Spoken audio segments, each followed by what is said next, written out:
Taking the PCB off the case. Taping the holes. Mix the silicone mixture. Pour evenly.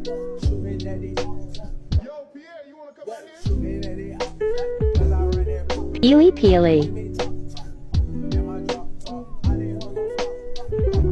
Now my keyboard will sound thocky.